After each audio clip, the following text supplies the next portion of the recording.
লালমনিরহাট সদর উপজেলার গোশালা বাজারে দীর্ঘদিন ধরে নরসুন্দরের কাজ করে আসছেন পরেশ চন্দ্র শীল ও তার ছেলে বিষ্ণুচন্দ্র শীল। স্থানীয়দের অভিযোগ, তাদের দোকানে মুসলমান গ্রাহকেরা চুল কাটার সময় বারবার ইসলাম ধর্ম ও মহানবী হজরত মুহাম্মদ সাল্লাল্লাহু আলাইহি ওয়াসাল্লামকে নিয়ে কটূক্তি ও কুরুচিপূর্ণ মন্তব্য করতেন। খোঁজ নিয়ে জানা গেছে ২০০০ সাল থেকে ২০২৫ সাল পর্যন্ত এই বাবা ছেলে মুসলমান সমাজের বিশ্বাস ও ধর্মীয় অনুভূতিতে আঘাত করে এমন অনেক মন্তব্য করেছেন। স্থানীয়রা বহুবার এমন আচরণ থেকে বিরত থাকতে বললেও এতে গুরুত্ব দেননি তারা। এই যে নবী রসুল মুসলমানদের ইয়েতে কিভাবে একটা বিভ্রান্ত সৃষ্টি করা যায় বা আমরা যাতে ওখান থেকে বিরত থাকি, এই কথাগুলো তাদের কাছে প্রকাশ্য বলতো, হ্যাঁ, তাদেরকে সরাসরি বলতো।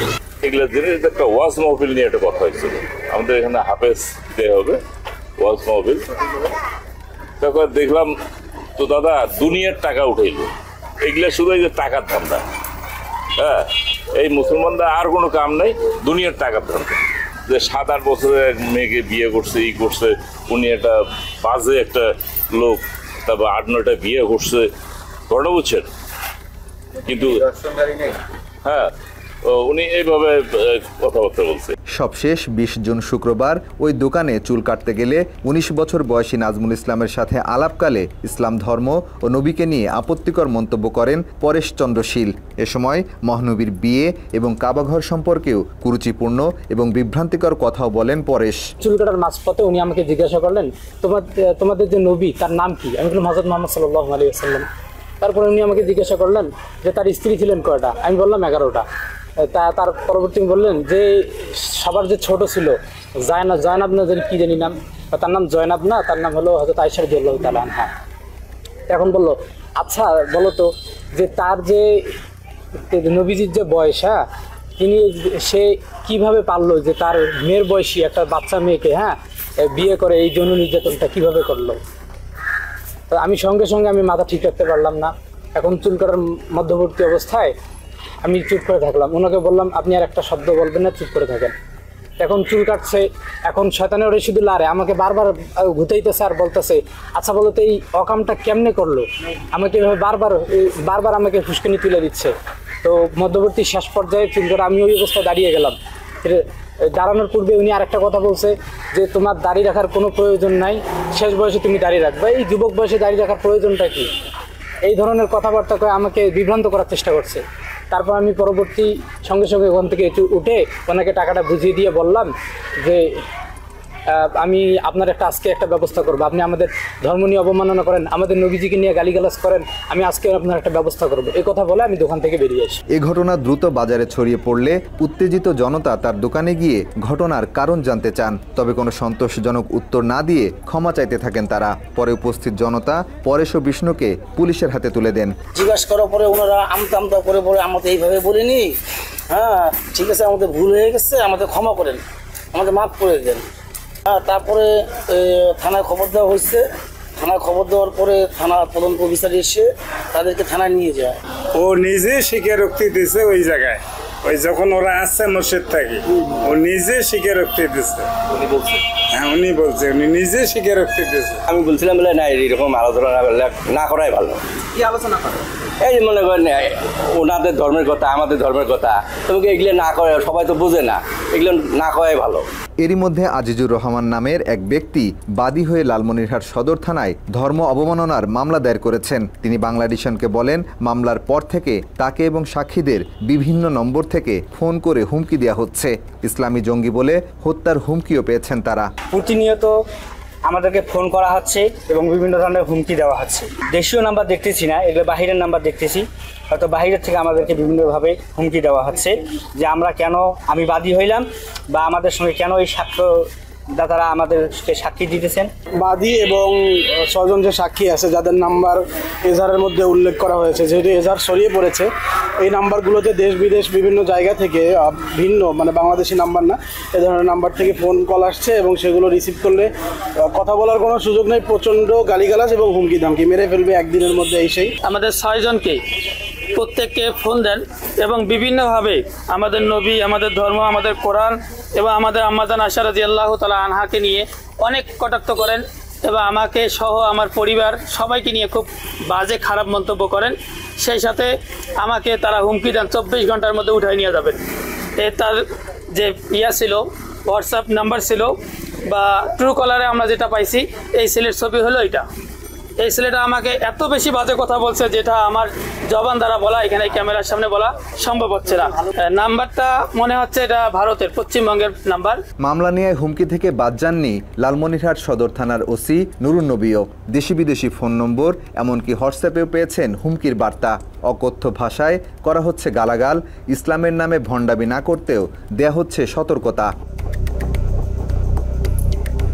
প্রত্যক্ষদর্শীরা বলছেন অধিকাংশ হুমকি এসেছে ভারতীয় নম্বর থেকে। স্থানীয়দের ধারণা ভারতের গোয়েন্দা সংস্থা রয়ের এজেন্ট ও ইসকনের কিছু সদস্যের এসব হুমকির পেছনে হাত রয়েছে। মোহাম্মদ মুস্তাফা সাল্লাল্লাহু আলাইহি সাল্লামের নামে কটূক্তি করেছে, এটা তো কোনো মুসলমান কোনো ব্যক্তি এটা সহ্য করবে না। এবং যারা বলেছে তারা ইসকনের সদস্য। ইসকন আজকে এইভাবে বিস্তার লাভ করছে আমাদের লালমনিরহাটে। হ্যাঁ, ঘরে ঘরে এখন ইসকন পাওয়া যাচ্ছে, হিন্দুদের ঘরে ঘরে এখন ইসকন পাওয়া যাচ্ছে। বিশু এবং বিশুর বাবা ইসকনের কাজ করে, সেহেতু আমরা ধারণা এটা করতে পারি যে ইসকনের লোকেরা এই বিষয়ে আমাদেরকে হুমকি দিতেছে। তারা সাহস পায় কোথায়? তাদের সাহস একটাই, তারা রয়্যাল এজেন্ট, তারা ইসকনের সদস্য। ইসকনের অর্থায়নে তারা আজকে এত বড় স্পর্ধা দেখাতে পারতেছে। এদিকে লালমনিরহাটের ওই এলাকার শিশু থেকে বৃদ্ধ পরেশের কাছ থেকে মহানবীকে নিয়ে কুরুচিপূর্ণ মন্তব্য শোনেননি এমন লোক খুব কমই আছে বলছেন স্থানীয়রা। এদেরই একজন 6 বছরের শিশু মাঝহারুল ইসলাম সাদমান। বাবার দোকানের পাশে হয় সেও চুল কাটতে গিয়েছিল পরেশের দোকানে। ছোট্ট শিশুটিকেও মহানবীকে নিয়ে বিতর্কিত মন্তব্য শোনাতে বাদ দেননি ওই নরসুন্দর। সাল্লাল্লাহু আলাইহি ওয়াসাল্লাম তো একটা মেয়ের সাথে বিয়ে করছে, ছোট মেয়ে। তোমাকে বারবার বলতেছিল? হ্যাঁ, বারবার একদিন রিপিট করতেছিল। নবী নামে অনেক খারাপ কথা বলে। তুমি কিছু বলো নাই? না, আমি বলে মনে দুঃখ পাইছি, এই জন্য টাকা দিয়ে চলি। এ বিষয়ে সাদমানের বাবা বলেন, আগে না বললেও এখন এই ঘটনা সামনে আসায় তার ছেলেও পরেশের কাছে আপত্তিকর কথা শোনার বিষয়টি নিশ্চিত করেছেন। আমার ছেলে কালকে আমাকে বলছে, বাবা ওই দোকানে গেলে আমাকে আমাদের নবীর নাম নিয়ে অনেক কথা বলে। এসব কর্মকাণ্ডের সত্যতা নিশ্চিত করেছে তার পাশের দোকানদার শ্রী উকিলও। এমন কুরুচিপূর্ণ কথাবার্তা নিয়ে আশপাশের দোকানিরা বিভিন্ন সময় বোঝালেও সেসব কথায় গুরুত্ব দেননি পরেশ। কইলাম যে দেখ যে এগুলো কথা তো কোয়া ঠিক না, তুই এক ধর্ম, মুসলমান এক ধর্ম, এখানে এগুলো কথা বলাতে কোন দিন জানি তুমি কোন জায়গায় ফাঁসি যাও। তা আল্লাহর কি কাম, অতিরিক্ত পাপ হইলে যা হয়। তা ওর কিন্তু এই রিপোর্টগুলো সচরাচর 100টা কাস্টমারের মধ্যে 90টা পাবা এই রিপোর্টটা। আমাদের ওই তাফসীর মাহফিল হয়, এটা সাউন্ড নাকি ওর খুব প্রবলেম হয়। তো এইটা কথা বলতে বলতে আমাদের বক্তাদেরকে নিয়ে গালিগালাজ করতেছে, কথা কাটাকাটি করতেছে। তা আমরা ওকে, আমি আর আমার ওই সাসাদ ভাই একদিন নিষেধ করছি, ও কথা শোনে না। আমাদের দোকানে যদি আমরা চুল কাটতে যাই, ওরা বলে তোমাদের এই রসুল ভালো না, এই রসুল ভালো না, এই মসজিদের ইমাম আপনাদের মুসলমান ত্যাগ করছে, এই কথাগুলা নিয়ে অনেক নাড়াচাড়া করে। আমরা একে অনেক বুঝেছি যে ভাই তোরা তোদের ধর্মে থাক, আমরা আমাদের ধর্মেই থাকি, কিন্তু ও মানে না, কথাটা শোনে না। এনার এটা হলো স্বভাব চরিত্র হইলো, এটা আমি অনেকদিন না করছি। হ্যাঁ, আমি বলছিলাম যে তুই তোর ধর্ম পালন কর। আমি একদিন ওনার খাবার একটা টিফিন কারি ছিল, এটা লাড়ছি, ওই জন্য উনি ভাত খাবে না। ওই ছোটোবেলা থেকে দেখি ও বিভিন্ন সময় আরেকজন কারো না কারোর সাথে এই টুকটাক এই কাজিয়া লাগেই, কথা কাটাকাটি হয়। এই যে কোনো ইসলামের মানে ধর্মীয় বিষয় নিয়েও কথা বলবেই। এরপরও প্রথম আলো সহ দেশের প্রথম সারির বেশ কিছু গণমাধ্যমের খবরে বলা হয়েছে গ্রেপ্তারের পর পরেশ ও বিষ্ণুর পরিবারের উপর হামলা ও হত্যার হুমকি দেওয়া হচ্ছে।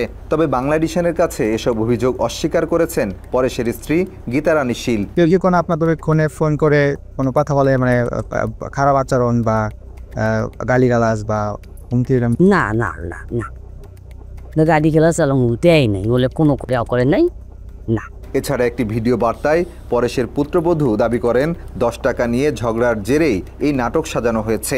তবে স্থানীয়রা বলছেন ঘটনার সময় কিংবা থানায় কেউই এ ধরনের কোনো দাবি করেনি, বরং জনমনে বিভ্রান্ত সৃষ্টি এবং আইনি প্রক্রিয়াকে প্রশ্নবিদ্ধ করতেই এমন বক্তব্য প্রচার করা হচ্ছে। 10 টাকার যে একটা ঘটনা, 10 টাকার ঘটনাটা হাইলাইট করা হয়েছে, এটা আসলে কিভাবে? সব বানোয়াট ভাই, আমি এসবের কিছুই জানি না। আর দেখেন আমি ওনার দোকানে কোনোদিন যাইও নাই, মানে আজকে মানে এই গত শুক্রবারই প্রথম আমি ওনার দোকানে গেছি, কারণ জুমার নামাজের আগ মুহূর্তে কোনো মুসলমান দোকান খোলা রাখবেন, আপনি তো জানেন।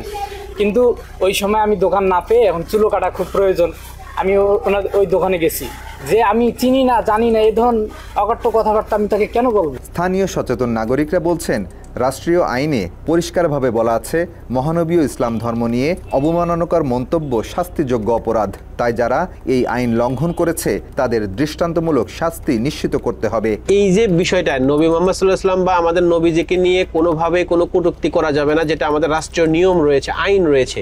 সেই আইন জানার পরেও বা আইনকে বৃদ্ধাঙ্গুলি দেখিয়ে যারা এই ধরনের কাজ করছেন তারা নিশ্চয়ই বাংলাদেশের একটা সদ্যনশীল একটা মহল, যে মহলটা দেশের মধ্যে অস্থিতিশীল পরিস্থিতি সৃষ্টি করার কাজ করছেন, এগুলোকে আরো ভালোভাবে আইডেন্টিফাই করে এবং এদের আরো কঠোর শাস্তি দেওয়া উচিত। এই পরিস্থিতিতে পরেশ ও তার ছেলে বিষ্ণুকে জামিন দিলে ভারতীয় র তাদেরকে হত্যা করে মুসলমানদের উপর দায় চাপানো সহ ধর্মীয় দাঙ্গা লাগাতে পারে বলেও আশঙ্কা করছেন স্থানীয়রা। মাহফুজুর রহমান, বাংলা এডিশন।